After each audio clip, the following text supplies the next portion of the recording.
Millionaire donates to Children's Hospital. Poor triplets say, "That's the man Mum told us about." The autumn wind cut through downtown Denver like a blade, sending golden leaves spiraling across the sidewalks. David Mitchell pulled his wool, a coat tighter, as he stepped out of his black Tesla Model S, the October chill a stark contrast to the warmth of his heated leather seats. At 42, David had the kind of success most people only dreamed of. His tech company had gone public 3 years ago, making him worth over $50 million. Yet as he stood before the imposing brick facade of St. Mary's Children's Hospital, he felt the familiar weight of emptiness that no amount of money could fill. "Mr. Mitchell?"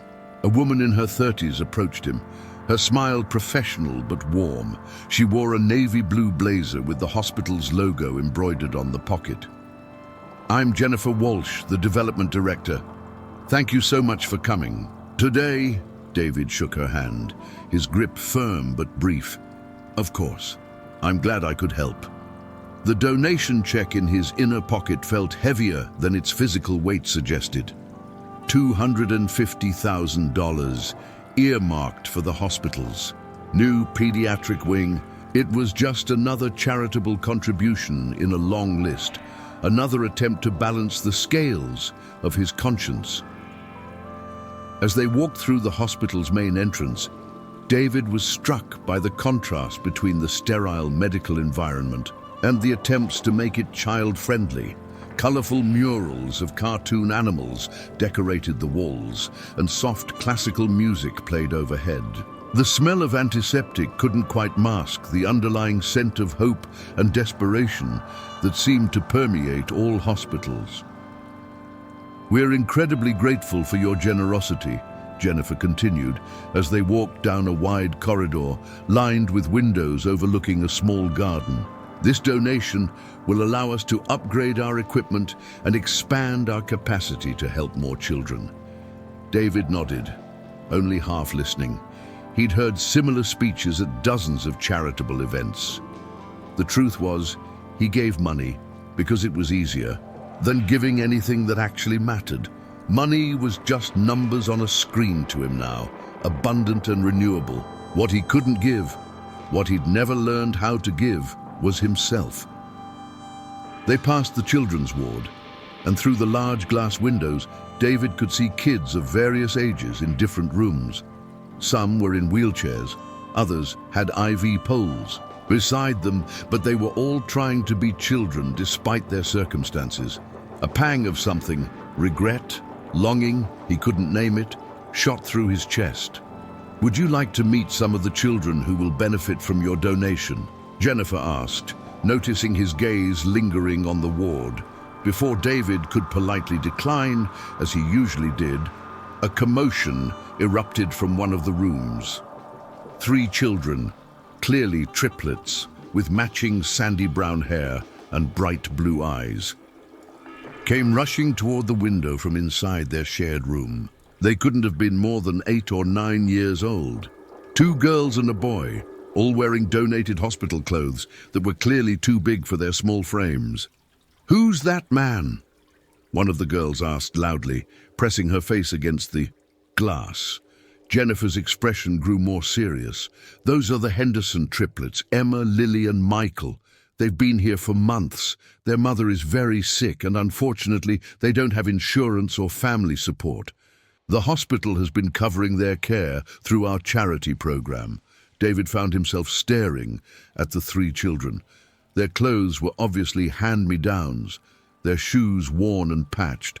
Despite being in a hospital, they had the telltale signs of children from poverty: too thin frames, overly mature expressions, and an alertness that spoke of having to grow up too fast. Yet there was something about them, the way they moved together, their expressions, even the shape of their faces, that felt strangely familiar.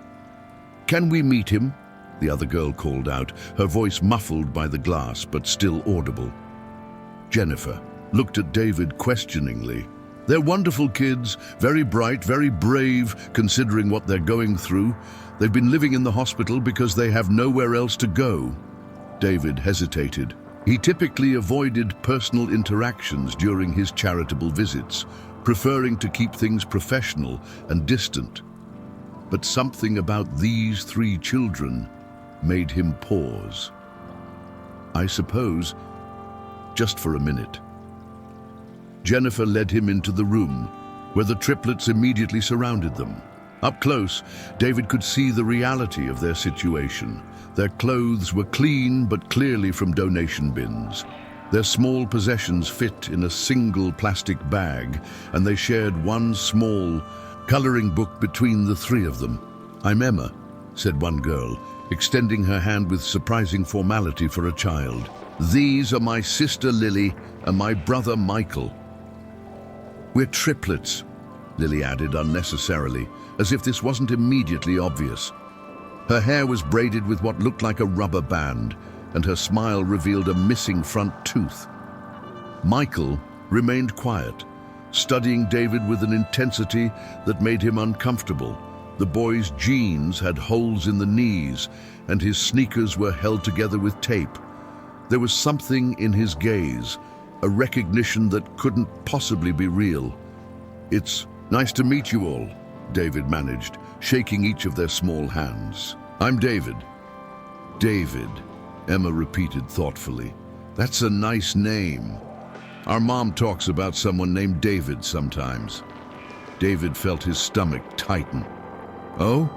What does she say?" The 3 children exchanged glances, the kind of silent communication that only siblings who'd shared everything, including hardship, could manage. "She says he was important to her once," Lily said carefully, "but that he went away before we were born." The room seemed to tilt slightly. David gripped the back of a nearby chair, his knuckles going white. What's your mother's name?" "Sarah." "Martinez?" Michael spoke for the first time, his voice soft but clear. "She's down the hall. She's really, really sick." "Sarah." The name hit David like a physical blow. 20 years fell away in an instant, and he was 22 again, broke, scared, and running from the biggest responsibility of his life. Sarah Martinez. The woman he'd loved, the woman he'd abandoned when she needed him most. "Are you okay, mister?" Emma asked, her young face creased with concern. "You look funny." David realized he'd been staring at them in silence for what must have been a full minute. These children, with their blue eyes, their sandy brown hair, their facial features that he now recognized as an echo of his own, living in poverty in a hospital room, they were his. The timing, the age, everything clicked into place with devastating clarity. I'm fine," he lied, his voice hoarse. "Tell me about your mother. How long has she been sick?" "A long time," Lily said sadly. "We used to live in a tiny apartment, but when Mom got too sick to work, we couldn't pay rent anymore. The hospital lets us stay here because we have nowhere to go. Mom cleans offices at night when she feels good enough," Michael added, his voice carrying the weight of someone far older than 8. "But she hasn't been able to work for weeks now." "She showed us a picture once," Emma said, running to their small bag of possessions. An old picture of a man she knew. "You look just like him." With trembling hands, David took the worn photograph. It was him, 20 years younger, his arm around a radiant Sarah who was clearly pregnant. They were standing in front of the small apartment they'd shared briefly in college, both of them grinning at the camera, despite their financial struggles. He remembered the day this photo was taken. It was a week before he'd panicked and left, convinced he wasn't ready to be a father. "That's the man Mom told us about," Emma said matter-of-factly. "She said he was our dad, but that sometimes people leave when things get scary." The photograph slipped from David's numb fingers, fluttering to the floor. 20 years of success, of carefully built wealth and reputation meant nothing at this moment. He was face to face with the consequences of the worst decision he'd ever made. And with 3 beautiful children who were living in poverty, sleeping in a hospital room because they had nowhere else to go. "Where is she?" he whispered. "Where is your mother?" The triplets looked at each other again, that silent communication passing between them like electricity. "Room 347, Michael said quietly.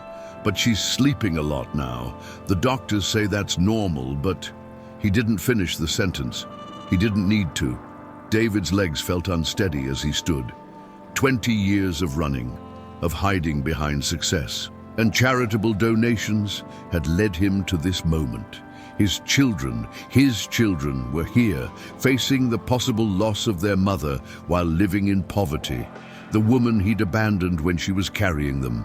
"I need to see her," he said, more to himself than to anyone else. Jennifer touched his arm gently. "Mr. Mitchell, perhaps we should discuss this privately." But David was already moving toward the door, his mind reeling with the magnitude of what he'd discovered.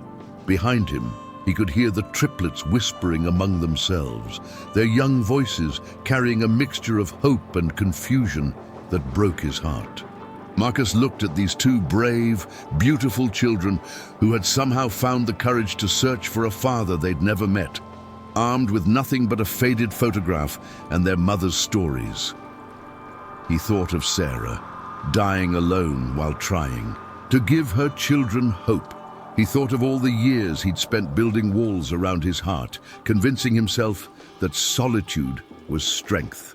"I believe you," he said simply, "and I promise you this, we're going to figure this out together. But right now, I need you to be safe. Go back to Mrs. Patterson, go to school, be good kids. Can you do that for me?" Both children nodded solemnly, as if he'd entrusted them with a sacred mission. "Will we see you again?" Ethan asked. "Yes," Marcus said, and he was surprised by how much he meant it. "Very soon." As the twins prepared to leave, Emma turned back one more time. "Mr. Whitfield, our mama used to say that when you love someone, you find a way to be together. She said love always finds a way." And with those words hanging in the air like a benediction, Emma and Ethan Morrison slipped out of the hospital room as quietly as they'd entered, leaving Marcus alone with the photograph, the childish drawing, and the sudden, overwhelming realization that his carefully ordered life was about to change forever. Outside, the rain continued to fall on Chicago, washing the city clean and preparing it for whatever was to come. The soft knock on the door barely penetrated Sarah's medication-induced haze, but her eyes fluttered open nonetheless. 20 years of struggling to survive had trained her to wake at the slightest sound, but when the door opened and she saw the figure standing in the doorway, Sarah wondered if she was hallucinating. "Hello, Sarah." David's voice was deeper now, more refined than the young man she remembered, but unmistakably his. She blinked hard, trying to clear the fog from her mind. He looked older, obviously, they both did, but success had been kind to him. His clothes were expensive, his hair perfectly styled, his posture confident. Everything about him screamed wealth and accomplishment. "David?" Her voice was barely a whisper, hoarse from the treatments. "I must be... This can't be real." He stepped into the room, closing the door behind him. His hands were shaking, she noticed, the confident businessman facade cracking to reveal the nervous man underneath. "It's real," he said, approaching her bed slowly, as if she might disappear if he moved too quickly. "I was here making a donation, and I met our children. Our children." The words hung in the air between them like a bridge neither was sure they should cross. Sarah struggled to sit up straighter, her pride asserting itself even in her weakened state. "They're not our children, David. They're mine. I raised them. I fed them, clothed them, loved them, worried about them every single day for 8 years while working 2 jobs and living paycheck to paycheck. You lost the right to call them ours when you disappeared." The words hit David like physical blows, each one deserved and painful. "Sarah, Do you know what it was like?" she continued, her voice gaining strength from anger that had been buried for years. "Finding out I was pregnant with triplets and having the man I loved just vanish. I called you for weeks, I went to your dorm room, your job. I asked all your friends. You just disappeared like I meant nothing to you. David sank into the chair beside her bed, his face pale. You meant everything to me. That was the problem. That's the stupidest thing I've ever heard. Sarah shot back, then immediately winced as the outburst took more energy than she had. Let me explain, David said quickly, reaching toward her but stopping himself. Please, just let me explain. Sarah leaned back against her pillows, exhaustion washing over her. The monitors beside her bed beeped steadily, marking time they both knew she didn't have much left. When you told me you were pregnant, David began, his voice barely audible, I was terrified. We were so young, Sarah. I was working 2 part-time. Jobs just to pay for school, living on ramen noodles and whatever tips I could scrape together, waiting tables. I had $17 in my bank account and a car that barely ran. So did I, Sarah said quietly. But I didn't run. I know. David's voice cracked. I know you didn't. You were brave and I was a coward. I convinced myself that I'd only make things worse, that you and the baby would be better off without me dragging you down. Baby, Sarah repeated with bitter irony. I didn't even get to tell you it was triplets before you left. David's head dropped into his hands. Oh God, Sarah, I'm so sorry. I'm so incredibly sorry. Sorry don't raise 3 children alone, Sarah said. But there was less venom in her voice now. Sorry, don't pay for diapers and formula and doctor visits and clothes from thrift stores. Sorry, don't keep the lights on when you can't afford the electric bill, or explain to 3 8-year-olds why they can't have birthday parties like other kids. Each word was a knife twist, and David accepted every cut.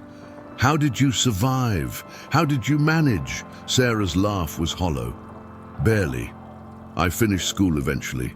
Took me 8 years instead of 4, going part-time while working. Nights cleaning offices. 3 babies don't sleep at the same time, David. I was exhausted for years. We lived in the cheapest apartments I could find, moved 6 times when I couldn't make rent. The kids said you clean offices. When I'm well enough, Sarah confirmed. Minimum wage, no benefits. That's how we ended up here. I got sick, couldn't work, couldn't afford rent. The hospital social worker said the kids could stay here while I get treatment, but she gestured weakly around the sparse room. David looked around, really seeing their situation for the first time. The 3 children shared a single bed that folded out from the wall. Their possessions fit in 2 plastic bags. There were no toys except for a few crayons and a coloring book with most pages already used. Sarah, I had no idea. If I had known, you would have what? You made it clear 20 years ago that you didn't want this responsibility. I was an idiot, a scared, selfish idiot. David's voice was thick with emotion. I've spent 20 years building a fortune, and for what? My children, our children, have been sleeping in a hospital room because they have nowhere to go. It's not your fault we're poor, David, Sarah said quietly. That's on me. I made choices, worked jobs I could manage with 3 kids. I'm not asking for your pity. It's not a pity, David said fiercely. It's my responsibility. It's 20 years too late, but it's my responsibility. Sarah studied his face for a long moment. They're good kids, despite everything. Emma takes care of everyone. She's been my little helper since she could walk. Lily draws constantly, makes up stories to distract Michael when he gets scared. And Michael, her voice softened. Michael tries so hard to be the man of the family. He counts our food stamps, worries about money, asks if I'm going to die. David felt his heart breaking. 8-year-olds shouldn't have to worry about money. Poor kids grow up fast, Sarah said matter-of-factly. They know the difference between brand names and generic. They know what it means when mom cries after looking at bills. They've never asked for anything they know we can't afford. How long have you been sick? 6 months since the diagnosis. Stage 4, pancreatic cancer. She shrugged, a gesture that conveyed more than words could. The doctors are trying, but without insurance, options are limited. How long? David asked, his voice barely a whisper. Weeks, maybe a month if I'm lucky.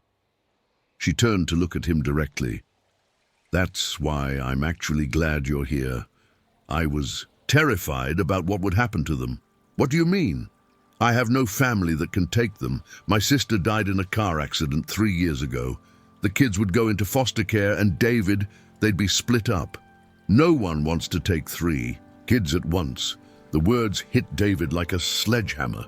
His children, living in poverty, facing the loss of their mother, about to be separated and put into the system. No, he said firmly. That won't happen. I'll take them. Sarah stared at him.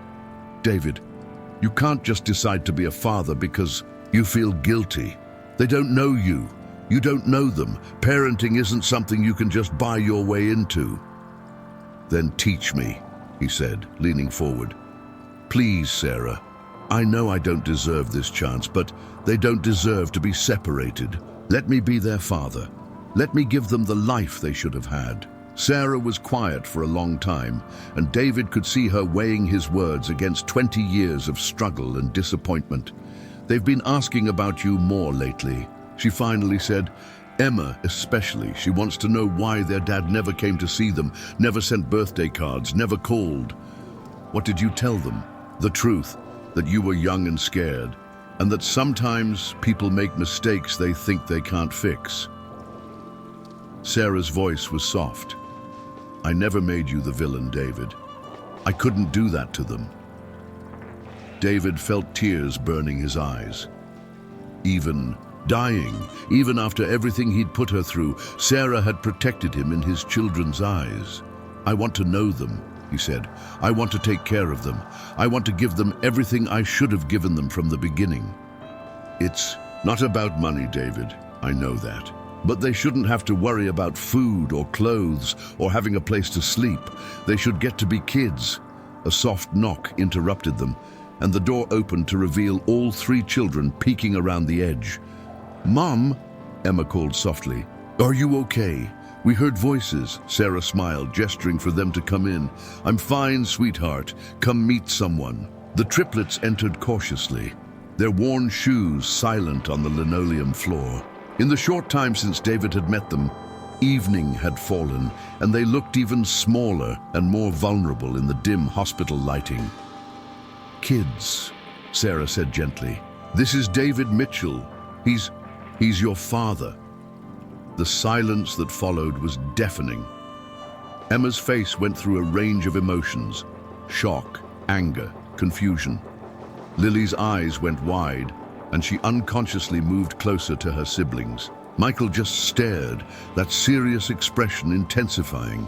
Our dad, Lily whispered. David nodded, not trusting his voice. The one who went away? Emma's voice was sharp, protective. Yes, David said quietly. The one who went away. And I'm sorry, Emma. I'm sorrier than you'll ever know.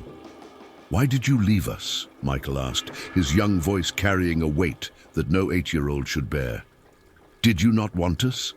The question hit David like a physical blow. I wanted you more than anything, he said, his voice breaking. I was scared. I was young, and I was scared, and I made a terrible mistake.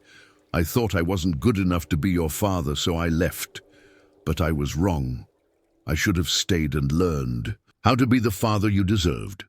Are you here to take us away from Mom? Emma asked, moving protectively closer to Sarah's bed. No, David said firmly. I'm here because I want to know you, and because I want to help take care of all of you, your mom and you 3. We don't have any money, Lily said matter-of-factly. We live here now because we can't afford anywhere else. David's heart broke a little more. You won't have to worry about money anymore, he said gently. If you'll let me, I want to take care of you. I want to make sure you have everything you need. What's everything? Michael asked suspiciously. David looked at each of his children, these beautiful, resilient kids who had learned to expect so little from life. A home, he said. Your own rooms if you want them. Clothes that fit, food whenever you're hungry, books, toys, birthday parties, but most importantly, a father who will never, ever leave you again. The triplets looked at each other. That silent communication passing between them. Finally, Emma stepped forward, her chin raised in a gesture that reminded David painfully of Sarah. You left once, she said. How do we know you won't leave again? It was a fair question from a child who had learned too young that adults couldn't always be trusted. Because I know now what I lost, David said simply. I know that leaving you was the biggest mistake of my life, and I've spent 20 years regretting it. I know that you three are the most important thing I'll ever do, and I won't make the same mistake twice. Lily took a tentative step forward. Would we have our own beds? Yes, David said, his voice thick with emotion. Your own beds, your own rooms, whatever you want. And food that's not from the hospital cafeteria? Michael asked. David laughed despite his tears. All the food you want, home-cooked meals, pizza, ice cream, anything. Michael nodded seriously, then surprised everyone by walking directly to David's chair. I've been taking care of them, he said quietly. Mom and Emma and Lily. It's been my job. David felt his heart shatter. You're 8 years old, Michael. You shouldn't have to take care of everyone. Then who will? David reached out and gently placed his hands on Michael's shoulders. I will. That's my job now. Taking care of all. Of you. That's what fathers do. For the first time since David had entered the room, Michael's serious expression cracked, revealing the frightened little boy underneath. Promise, he whispered. I promise, David said solemnly. I promise I'll take care of you and Emma and Lily and your mom for as long as she's with us. Michael nodded once, then stepped forward and wrapped his arms around David's neck in a fierce hug. David held him tightly, feeling 20 years of regret and guilt begin to transform into something else.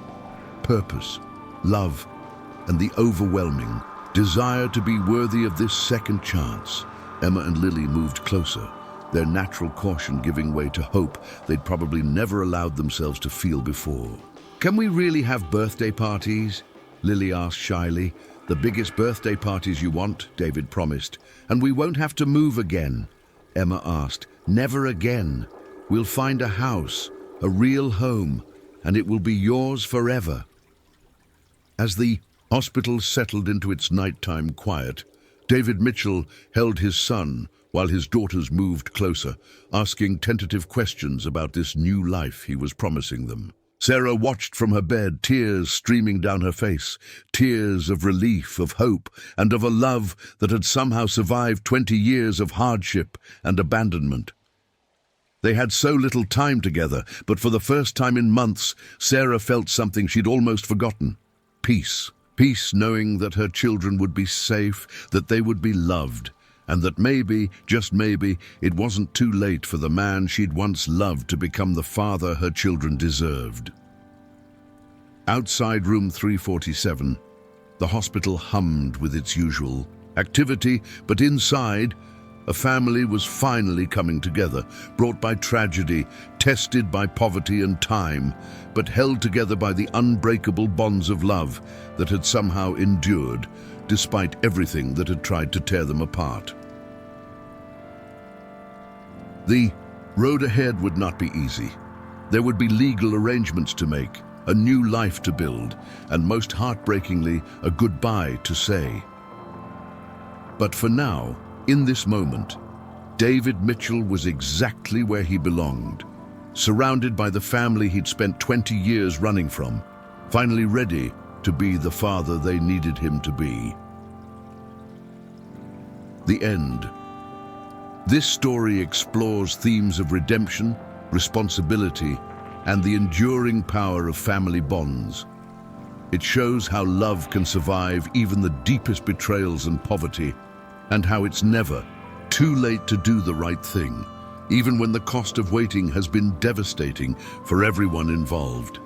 Thank you for watching this story unfold with us here on M&A The Story Unfolds. If you enjoyed it, don't forget to subscribe to the channel and turn on the notification bell so you never miss a new tale. We'd love to know where you're watching. Leave a comment below and tell us what part of the world you're joining us from. Your support means everything. See you in the next story.